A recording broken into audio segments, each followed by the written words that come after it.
we want to bring all our people together, Madam Speaker.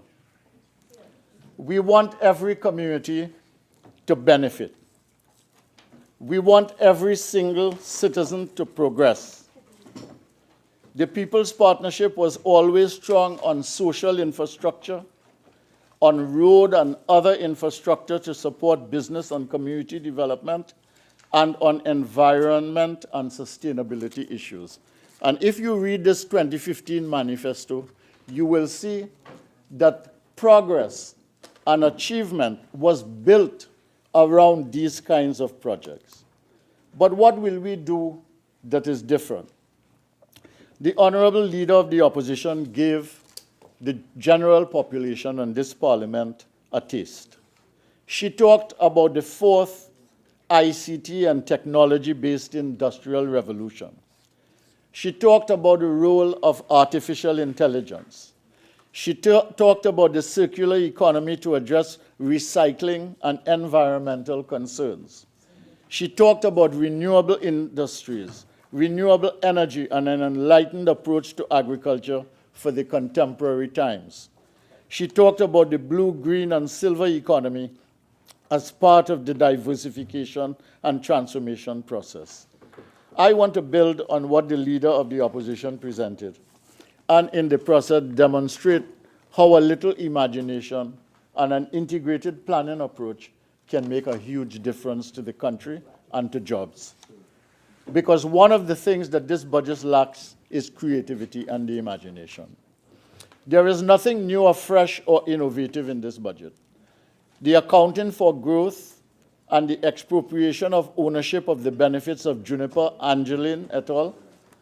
As an act of deception is as far as the creativity went in this budget. To get the economy going, to begin the recovery, Madam Speaker, there are things that we can do now. To put people to work, there are things that we can do now.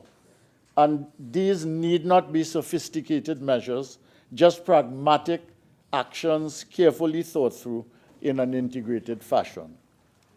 One of the problems with the current government was that they spent 2 years waiting for Juniper because they knew that the gas would be coming from the third quarter of 2017. But they did little else in the intervening period to stimulate jobs or economic activity. And so 3 years has passed now with very little to show. And they want to do 20 projects now, if you read this budget, all at once. After 3 years of slumber, they want to get busy.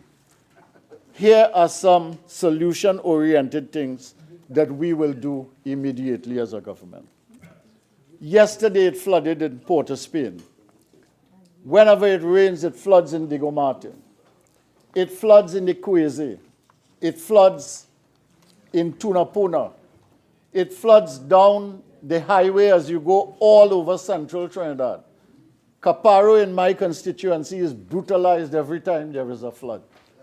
All over Pinal, Debe, Woodland, I talked about Port of Spain.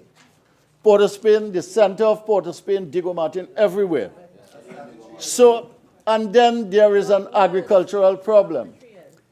The agricultural problem is that in the dry season, the farmers do not have proper irrigation. My colleague from Oropouche West talked about the fact that if you want to deal with food processing and agro-processing, you first have to deal with the production side. And how are you going to deal with the production side if the farmers cannot successfully and peacefully grow their crops for 12 months of the year? So if you take flood and irrigation and agricultural production, relocation of at-risk families who live like on the rivers and so on, and communities, if you do not address water capture through retention ponds and other measures, and the creation of leisure and recreational space, then we will never get on top of these issues. This can provide national solutions. We can provide national solutions to flooding, drainage, irrigation, and water capture problems. And this can be done with central coordination and decentralized management. And everywhere that there is now flooding, from Diego Martin to Cedros, we can now begin to manage it. But what is the significance of this? The significance of this is that you'll be solving a flooding problem. You'll have a national project that is both centralized and decentralized. You will be solving a drainage problem, which will be throughout the country. You'll be solving an irrigation problem for farmers, which would then lead to higher production. And what we are going to do in the process, if you're doing this as a nationwide project, as a project management initiative, you are talking about literally thousands of jobs, both skilled and unskilled. The state can lead this project. Private sector can be involved. Institutions like APET can be involved. The technical competence can be brought into the picture. We can have voluntarism in the process. And if you take a project like this, 1.5 years, 2 years, we would solve a myriad of problems at the same time. And while we were doing this, just as you see it now in the Florida area, retention ponds can be built, flowers can be grown, trees can be planted, the greening of communities, you create an atmosphere in which people can have leisure and pleasure and enjoy their communities. So that is one project that we can do.